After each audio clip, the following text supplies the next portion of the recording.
Despite Glass of Water primarily dealing in issues of the fandom or prominent people in the fandom being stupid, I've always tried to carry the thin veneer of professionalism as I get up on my soapbox, declare myself queen, and demand the lowly peasants lick my boots. It's not something that's always successful, but I do always try. However, I also recognize that treating a stupid thing with the respect one would give to a thing that is not stupid is not always the most productive way of addressing the problem, so I'm not going to bother today. If you unironically use the term horse fame, then you're a fucking idiot.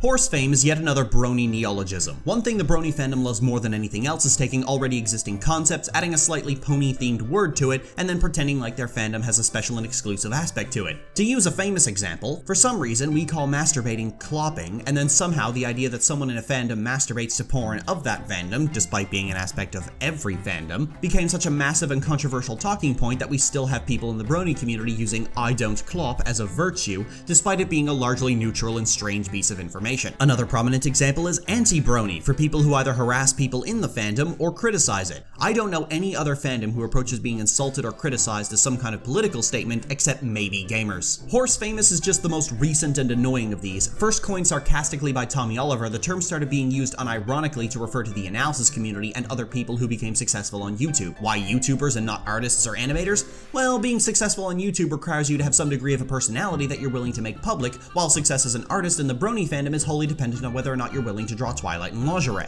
So horse famous is nothing more than a cutesy term for being successful on YouTube for making MLP related content. But like everything else the fandom comes up with, for some reason we like to pretend that this makes us special and different from other communities that have the exact same YouTube influence. It also ends up devaluing the YouTubers themselves because it boils their channels down to being MLP related and only MLP related, when many of their skills can be applied to other works. Success on YouTube has historically been something you fall ass backwards into, and very few people set out with the goal of making YouTube their career, and even fewer set out with the intention to only ever laser focus on a single topic for their entire lives. And with the fact that few channels in the community ever breach 50,000 subscribers, let alone 100,000, branding people with their own definition of fame is basically asking for it to go to people's heads. And even though it rarely does actually go to people's heads, I'd argue that branding people with the term horse fame makes the environment far more toxic than it needs to be. There's actually an extremely seedy underbelly of the analysis community that few people talk about: the Rift. It's a loose cluster of sub 5,000 channels trying to get more recognition for analysis to be closer to the likes of Silverquill, KP, Dr. Wolf, and myself. However, there's this overwhelming attitude of entitlement within them, believing that they deserve views without putting in the same level of work. However, when you look at their work, it's poorly shot, poorly edited, poorly recorded, and poorly written. It's the Dunning-Kruger effect writ large, where their perceived skills and abilities far outweigh their actual skills and abilities. And because of that, they've grown a seething resentment of larger channels, which leads to exactly what you think it leads to. Most of these channels have become rumor mongers and tabloid journalists in response, desperately hungering for any information they can find to start their rumor mill. One in particular, for no good reason, is so carnivorous and so desperate for attention that he devolved into flat-out harassment in trying to provoke a response from people who have largely ignored him. For about 6 solid months in 2015, he was flat-out obsessed with me and desperately begging for my attention, which I flat-out refused to give him, and I recommended other people do the same. This is where the negativity of horse fame as a concept comes from. If horse fame was just another meaningless neologism, I wouldn't be railing so hard against it right now. But it's not. If you're noteworthy in any way, chances are one of these vindictive crackpots is trying to tear you off a pedestal they imagine you've put yourself on. You want a prime example of this? Very recently, I Love Kim Possible a Lot was thoroughly targeted by the likes of The Rift, Horse News, and other sniveling tabloid wannabes based on anonymous leaks that she was treating her production team poorly with harsh deadlines, non-disclosure agreements, and generally unfavorable working conditions. Now, there's actually a lot to unpack in a story like that, and a lot of thoughtful discussions to be had about how KP produces content as a whole. Why does an unmonetized YouTube channel need to be constantly churning out content? Why do 5-minute weekly reviews need an entire team behind them? Why is there a non-disclosure agreement? Why are the upload schedule and deadline so strict? Why is the channel unmonetized at all when it has employees who could probably get over a lot of this if they were having some money thrown their way?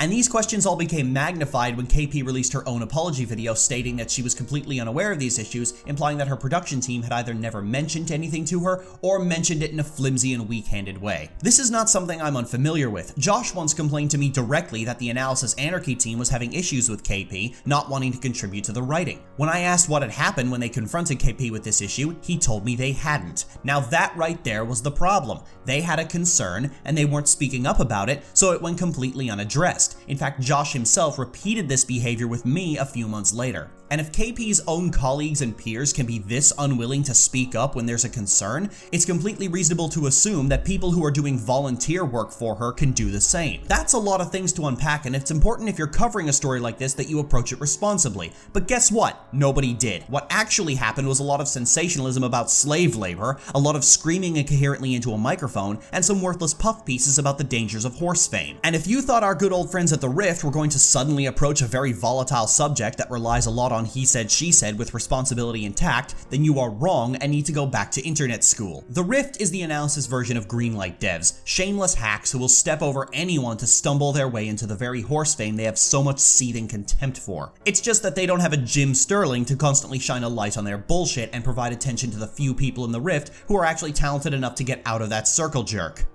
At least, until now. In September, I will be starting a new series where I take an analysis channel with less than 5,000 subscribers that I feel makes content that's worth checking out and giving them a spotlight. The intention behind this is to push a more worthwhile audience toward a channel and not only encourage them to grow and improve their work, but to get out of the toxic echo chamber that the Rift could likely get them stuck in. This achieves two goals. It gets fresh blood in a community that desperately needs it and encourages smaller channels to grow and work hard for recognition instead of desperately cloying for clickbait. And it diminishes power that places like the Rift can have, because the Rift deliberately preys on smaller channels who are really excited about YouTube and will take the first offer they can get to increase their audience. Do I think this will fix the problem of rumor mongering and vindictiveness in the community? Of course not. Pretty much the only person in the community who isn't prone to sensationalist outbursts is Dr. Wolf. But I do think it will address a very serious issue that spawns a lot of these concerns about horse fame, extremely jealous and vindictive assholes being allowed to run rampant and making smaller channels who might have something worth promoting believe that the only way to grow is to start lying about more successful people in a desperate bid to tear them down. This is the only tangible meaning that horse famous has, a sneering label for jealous hacks to throw on people so they can feel justified in their sleazy behavior. A story like KP's wouldn't have become the garbage fire it became had it not been for vindictive crackpots looking for someone to lynch. If the shit being spewed about how KP treats her staff were true, she would have very quickly found herself without a staff to produce content for her, or she would have been forced to work with people who weren't going to have any of her shit. It's not enough to just complain about the problem. It might feel satisfying to sit there and complain about opportunistic hate-mongering fucks snaring up tons of impressionable people to weaponize against those they have a grudge against, but much like when Markiplier and PewDiePie started complaining about Keemstar, nothing actually gets done about it. It's all worthless talk when the environment itself isn't forced to change. And I hope I'm not the only one who does this, because when larger channels extend a hand to smaller channels, good things can happen. Silverquill used to do this a lot, giving people a boost by sending a more supportive and productive audience their way. As much as I have a lot of personal issues with some people that make up the Analysis Anarchy team, they're a far healthier environment for growth and responsibility than the Rift will ever be. And I think following that example of encouraging people to get better will be a far more productive solution than passive-aggressively whining about the problem while refusing to name names. And it might mean that when issues like KP's staff do come up, the people who do the most talking about them might actually approach them in a manner that's productive and helps the environment get better, rather than being destructively sensationalist for attention and clicks. So look forward to low-grade good stuff, a new series of promotional videos coming in September.